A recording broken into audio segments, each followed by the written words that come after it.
Well, apologies. As you can see, that line just lost there from Erbil. We'll try to re-establish that and return and get a picture from the situation on the ground in a moment or two. But here in the studio, as you can see, is the Iranian analyst, Dr. Sara Bazoobandi, who's Associate Fellow at Chatham House. And thank you for being with us. I mean, the military analysts think the pictures are those of Iranian jets carrying out those airstrikes. The Pentagon agrees. Do you think it fits with how the Iranians might respond to the threat that they face from IS?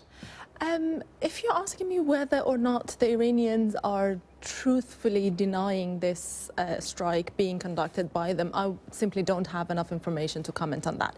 But I can talk a little bit about the motives, the possible motives that the Iranians probably could have to have heavier engagement in terms of their military cooperations with Iraqi military inside Iraq in terms of fighting ISIS.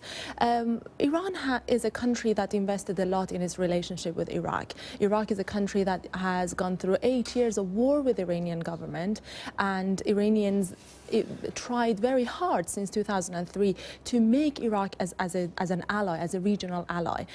Financially, economically, politically, Iraq is an important ally for Iranians. So from that perspective, Iranians obviously have a motive to want to maintain that alliance.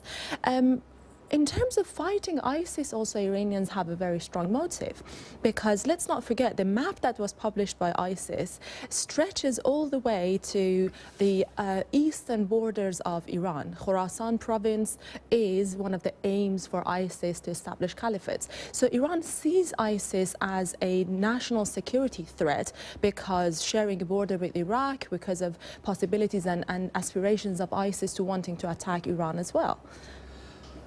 If you have two or more air forces in the same skies, there are obvious dangers. In terms of any sort of cooperation, perhaps behind the scenes, do you think that is likely at all, whatever the public statements? Iraqi military is very, very weak. The Prime Minister just announced a few days ago that they had 50,000 on their payroll who were not a part of the army. So as you can see that the image of the Iraqi army is not quite strong. So obviously they have reasons to want to receive help and support, and they called on the international community. And before that, Iranians have been involved in Iraq since 2003 in various parts of Iraq, and it is now public knowledge and we are all aware of it.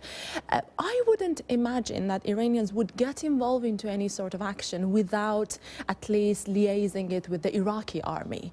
And the Iraqi army has connection to both sides. So I wouldn't imagine that it would be just something that the Iranians would take action without coordinating with anyone. What you said about the threat to Iran's influence in the region, the threat posed by IS, why wouldn't they just come under the coalition umbrella? We were just saying there's 60 countries under that umbrella. Why not just play a part?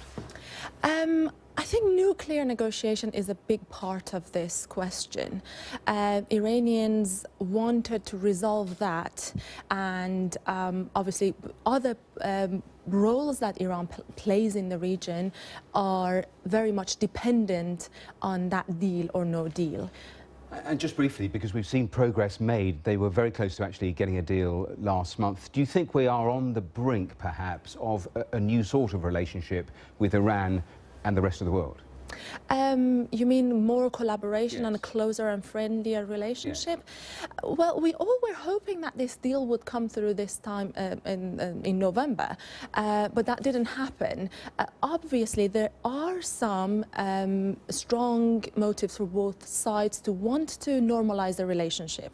But when and how and under what condition, it's not quite clear. All right, Doctor, thanks so much for coming in and giving us that analysis. Thank you. Now, in Hong Kong, 3 prominent pro-democracy activists have handed themselves